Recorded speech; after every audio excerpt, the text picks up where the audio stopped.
चलिएगा सारे बच्चे आज के क्लास में जुड़ जाइए ताकि आज के क्लास को हम लोग आगे बढ़ा सके, क्योंकि आज के क्लास में हम लोग फिजिक्स का वो तमाम क्वेश्चन देखेंगे जो आपके एग्जाम में आने वाला रहेगा। ठीक है, क्योंकि पूरे वीवीआई क्वेश्चन आपके लिए पूरा हमने गैस क्वेश्चन करके लाया है, तो आप बेहतरीन तरीका से देखेंगे, कोई क्वेश्चन को न छोड़ेंगे। ठीक है ना, तो चलिएगा बिना टाइम गए क्वेश्चन की तरफ बढ़ते हैं। इससे पहले क्लास को लाइक नहीं किए तो क्लास को लाइक कर लीजिएगा और चैनल को सब्सक्राइब कर लीजिएगा और एक क्वेश्चन का आंसर हमारे साथ लगाते चलिएगा और जहां न बुझे वहां पूछने का कोशिश जरूर कीजिएगा। देखो 1 नंबर क्वेश्चन यहाँ है, कहा जा रहा है ना किसी विलगित निकाय के भीतर का कुल आवेश स्थिर रहता है, इसे क्या कहा जाता है? इसे हम लोग क्या कहते हैं? तो हमने कहा था आवेशों का संरक्षण का सिद्धांत कहते हैं, यानी ऑप्शन ई हो जाएगा, 1 का ऑप्शन ई हो जाएगा।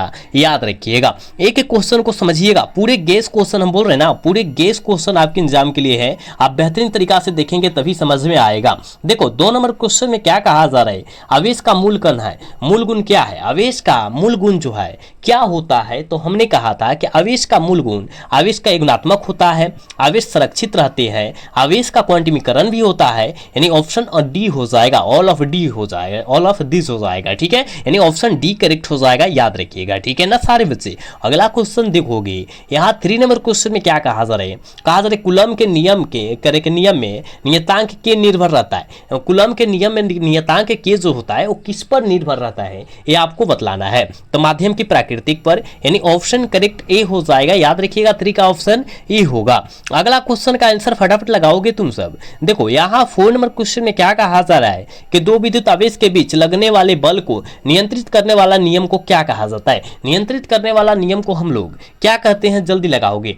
4 का आंसर फटाफट लगा दो, क्या हो जाएगा? तो उसे हम लोग कूलम का नियम कहते हैं। क्या कहते हैं? कूलम का नियम कहते हैं, यानी ऑप्शन डी हो जाएगा। 4 का ऑप्शन डी होगा, याद रखिएगा। सारे बच्चे क्लास को लाइक करते चलेंगे सारे बच्चे। ठीक है, अगला क्वेश्चन देखेंगे। यहाँ पर कहा जा रहा है कि विद्युत आवेश की तीव्रता का विमीय सूत्र क्या होता है? विद्युत क्षेत्र की तीव्रता का जो होता है विमीय सूत्र जो होता है वो क्या होता है, ये आपको बतलाना है। 5 का आंसर क्या हो जाएगा? तो सी हो जाएगा, बिल्कुल ऑप्शन सी हो जाएगा, याद रखिएगा। नेक्स्ट क्वेश्चन देखोगे, यहाँ पर कहा जा रहा है विद्युत फ्लक्स का ऐसे मात्रक क्या होता है? ए सही मात्रक से लगभग 3 से 4 क्वेश्चन पूछे जाते हैं, याद रखना। तो विद्युत फ्लक्स का ए सही मात्रक जो होता है वो क्या होता है? तो आप कहिएगा विद्युत फ्लक्स का ए सही मात्रक वोल्ट मीटर होता है, लेकिन वोल्ट मीटर तो दिया नहीं है, ये भी हो जाएगा ना newton coulomb inverse metre square, ये भी हो जाएगा, दोनों हो जाएगा। वोल्ट मीटर भी होता है, दोनों याद रखिएगा, ऑप्शन नहीं करेक्ट। ठीक है, चलो नेक्स्ट क्वेश्चन का आंसर सारे बच्चे लगाएंगे, क्या हो जाएगा? देखो इसका भी विमीय सूत्र बतलाओ। विद्युत विभव का विमीय सूत्र क्या होती है? जल्दी लगाओगे। विद्युत विभव का विमीय सूत्र क्या होती है? ये हमने बतलाया था, याद रखिएगा क्या होती है? ml² T⁻³ ए इनवर्स होता है, बिल्कुल ऑप्शन ए करेक्ट हो जाएगा। क्लास को लाइक करते चलना है। अगला क्वेश्चन देखोगे, 1 वोल्ट बराबर होता है, 1 वोल्ट किसके बराबर होता है? 1 वोल्ट जो होता है वो किसके बराबर होता है? याद रखिएगा 1 जूल कूलम इनवर्स के बराबर, ऑप्शन ए करेक्ट हो जाएगा। ठीक है, चलो अगला क्वेश्चन देखोगे, यहाँ 9 नंबर क्वेश्चन में क्या कहा जा रहा है? कहा जा रहा है कि वैद्युत द्विध्रुव आघूर्ण एक वेक्टर होता है जिसकी दिशा होती है, जिसकी दिशा क्या होती है? 9 का आंसर क्या हो जाएगा? तो ऋण से धन आवेश की ओर होती है, यानी ऑप्शन डी हो जाएगा। ठीक है, 9 का ऑप्शन डी होगा, याद रखिएगा। 10 नंबर क्वेश्चन में कहा जा रहा है विद्युत द्विध्रुव आघूर्ण का मात्रक क्या होता है? विद्युत द्विध्रुव आघूर्ण का ए सही मात्रक जो होता है क्या होता है? विद्युत द्विध्रुव आघूर्ण का ए सही मात्रक जो हो जाएगा क्या हो जाएगा? तो हमने बताया था कूलम गुने मीटर। कूलम गुने क्या होता है? मीटर होता है, ऑप्शन ए हो जाएगा। 10 का ऑप्शन ए हो जाएगा, याद रखिएगा। ठीक है, नेक्स्ट क्वेश्चन देखोगे, यहाँ जो है 11 नंबर क्वेश्चन में क्या कहा जा रहा है? कहा जा रहा है कि किसी संधारित्र में 2 पट्टिकाओं का तल समतल अवर एक दूसरे के समांतर होती है, उसे हम लोग क्या कहते हैं? कौन समांतर होती है? उसे हम लोग क्या कहेंगे? तो याद रखिएगा समांतर पट्टिका संधारित्र कहते हैं, ऑप्शन ए हो जाएगा। 11 का ऑप्शन ए होगा, याद रखिएगा। क्लास को लाइक करते चलाएं, चैनल को सब्सक्राइब करते चलाएं।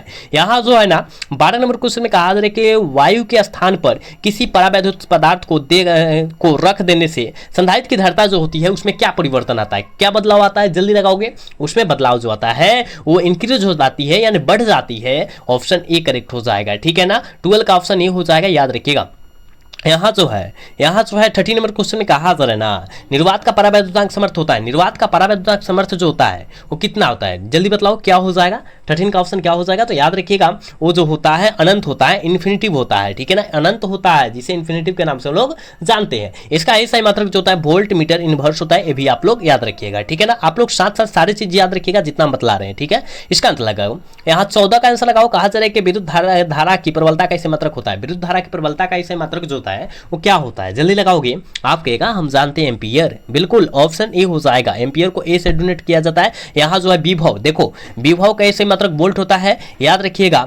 यहाँ पर ओम का ऐसा ही मात्रक, प्रतिरोध का ऐसा ही मात्रक ओम होता है, ये भी याद रखिएगा, ठीक है ना। चलो अगला क्वेश्चन, वाट का ऐसे मात्रक क्या होता है? वाट का ऐसे मात्रक जूल होता है, ये भी आपको याद रखना है, ठीक है। चलो इसका आंसर लगाओगे।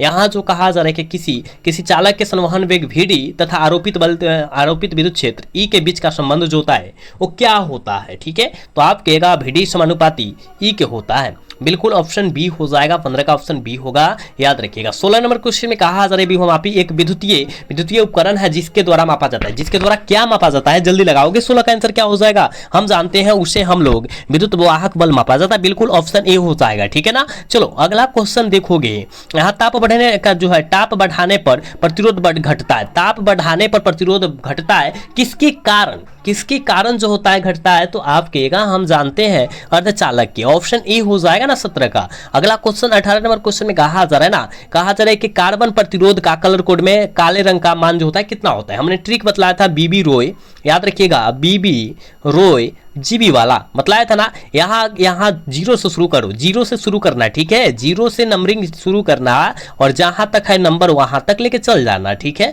अब देखो बी से ब्लैक, बी से ब्राउन, आर से रेड और जी से क्या होता है? बी, ओ से ऑरेंज, वाई से येलो, जी से ग्रीन, बी से बिल्लू, बुल्लू, ठीक है। तो अब बतलाओ काले का, काला मतलब बी से ब्लैक, यानी ब्लैक का कितना? 0 नंबर पर है, यानी 0 हो जाएगा, बिल्कुल ऑप्शन ए हो जाएगा। इस ट्रिक से आप निकाल सकते हो किसी भी कलर कोड का, ठीक है ना। चलो अगला क्वेश्चन की तरफ बात करेंगे और यहाँ पर जो है ना 19 नंबर क्वेश्चन में कहा जा रहा है कि सौर सेल पैनल का उपयोग किया जाता है। सौर सेल पैनल का उपयोग जो होता है किसमें किया जाता है? कृत्रिम उपग्रह में किया जाता है, बिल्कुल ऑप्शन ए करेक्ट हो जाएगा निष्का। चलो 20 नंबर क्वेश्चन में कहा जा रहा है कि आवेशित अवशोषित विद्युत ऊर्जा विभवांतर होता है। विद्युत ऊर्जा जो होता है विभवांतर के क्या होता है? विभवांतर के क्या होता है? जल्दी से जो है ना 20 का ऑप्शन बतला दो। तो याद रखिएगा वर्ग के समानुपाती होती है, बिल्कुल ऑप्शन सी करेक्ट हो जाएगा, याद रखना। नेक्स्ट क्वेश्चन देखो 21 नंबर क्वेश्चन में क्या कहा जा रहा है बाबू? कहा जा रहा है कि बिजली के हीटर तथा इस्त्री में किस तत्व का व्यवहार किया जाता है? बिजली के हीटर तथा इस्त्री के किस तत्व का व्यवहार किया जाता है? तो आप कहिएगा सर इस्त्री मतलब क्या होता है? कपड़ा जो प्रेस किया जाता है उसे इस्त्री कहते हैं, ठीक है। और हीटर मतलब वो जो है ठंडी के दिन में प्रयोग किया जाता है इसका। तो उसमें किस तत्व का हम लोग व्यवहार किए हैं ये आपको बतलाना है। तो याद रखिएगा नाइक्रोम के तत्व का, बिल्कुल ऑप्शन डी हो जाएगा, ठीक है। अगला क्वेश्चन देखोगे यहाँ 22 नंबर क्वेश्चन में कहा जा रहा है 1 किलोवाट घंटा बराबर होता है। 1 किलोवाट घंटा बराबर जो होता है किसके बराबर होता है? किसके बराबर होता है? जल्दी लगाओगे। याद रखना क्या हो जाएगा? हो 3.6 गुने 10 के पावर 10 जूल के बराबर होता है। कहीं दिया है क्या? बिल्कुल ऑप्शन डी में दिया है, ऑप्शन डी हो जाएगा। 22 का ऑप्शन डी हो जाएगा, याद रखिएगा, ठीक है। सारे बच्चे क्लास को लाइक करते चलेंगे, छोड़ेंगे नहीं, सारे बच्चे जितने बच्चे हैं, ठीक है। यहाँ पर देखो 23 नंबर क्वेश्चन में क्या कहा जा रहा है? कहा जा रहा है कि वोल्ट मीटर को विद्युत परिपथ में किस क्रम में जोड़ा जाता है? वोल्ट मीटर को विद्युत परिपथ में किस क्रम में जोड़ा जाता है? जल्दी लगाओगे। 23 का आंसर क्या हो जाएगा? समांतर क्रम में जोड़ा जाता है, ठीक है ना।